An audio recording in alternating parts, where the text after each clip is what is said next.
Sales allowances are one of these very tricky areas, and we're going to deal with a lot of tricky areas where companies have some room for discretion. And so you want to look at these very carefully and understand how the numbers are calculated. And there may be times when we actually want to adjust the numbers to to come a little closer to what we consider to be reality. So let me explain what sales allowances are. These would be situations where companies provide customers with certain rights after they make a purchase. And these rights may offset the sales. So for example, the customer may have a return policy. The seller may have a return policy.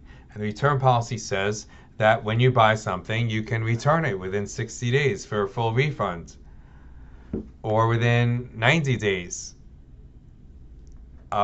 For a supplier to a retailer, the supplier may have the policy that if you don't sell a product to your final customer within a certain period of time, you can return it and get a full refund. You often see this with newspapers, that when newspaper companies sell newspapers to newsstands, they deliver them to newsstands. The newsstands sell to the customers whatever they can, and then they return the remainder for a refund. So that's called right of return. Another example is something called a sales discount.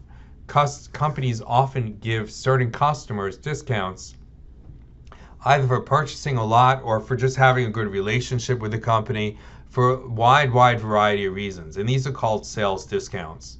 Finally, there are retail promotions. And these would be situations where a supplier offers certain incentives to its customer, the retailer. So for example, Tommy Hilfiger is a clothing designer, and Macy's. What Tommy Hilfiger may do is it may offer Macy's 10% of everything Macy's buys. They're going to give them back 10% to spend on advertising.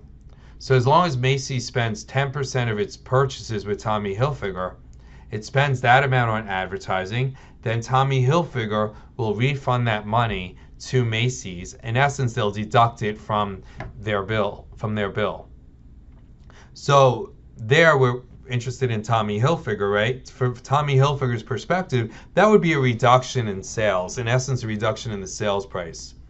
And what GAAP requires is it requires the company to report sales revenue net of all these items, whether it's estimated returns, sales discounts, or retailer promotions. Now the accounting for these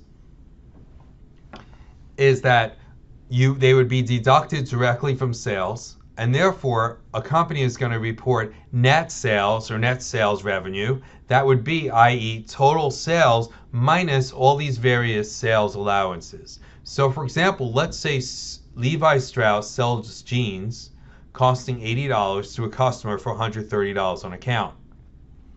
And it expects returns of 3% of sales.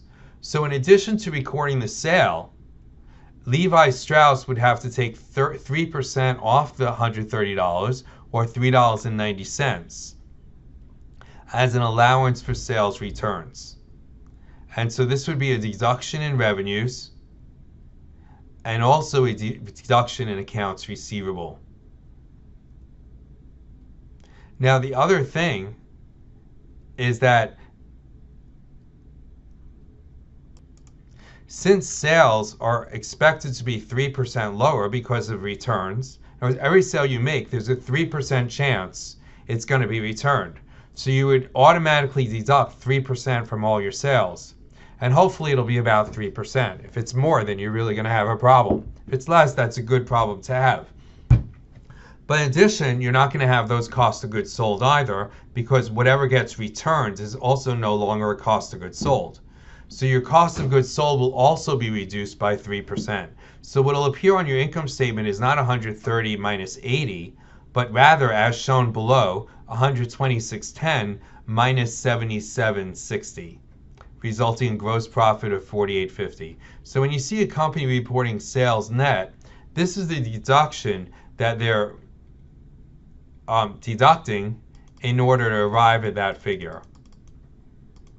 Now, when companies report sales allowances,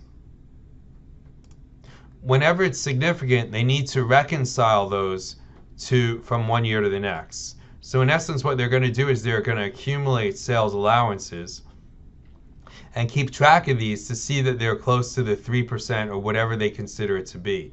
So this is what that roll forward would look like, is they would have a balance of sales allowances. This would be sales returns that are outstanding, because they've estimated a certain amount for sales returns that they have not yet been realized. And they've had additional sales, but additional sales returns, reducing things to 32,675. And you'd have a similar allowance for sales discounts and incentives. And this would only be a case where there's a material estimate that's being made. Sometimes it's not a material estimate, and therefore this type of disclosure is not necessary. So what we want to look at here is we want to look at additions charged to net sales as compared with gross sales. And we want to see if there's something unusual going on.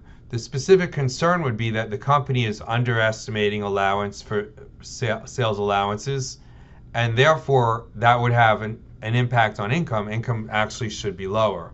We would be concerned that the company has more outstanding sales returns than we anticipate. And this could be quite common in a situation where the company's products there's some kind of surprise going on in the market or so on. This could have a significant impact on income, and therefore we would be concerned about it as analysts. Here you can see the real information for Levi Strauss. And you can see that sales returns and sales discounts. Sales returns would be, again, the expectation that a certain amount of sales that they make to retailers are going to be returned. And sales discounts would be volume discounts that they give to their customers. Or it may also be these types of incentives that they give. So you can see that these range from anywhere between 8.8 to 9.3% of their sales, which is actually quite high. And it may indicate that there's some pricing pressure on them. And we would also want to be very concerned that the allowances that they're recording are adequate.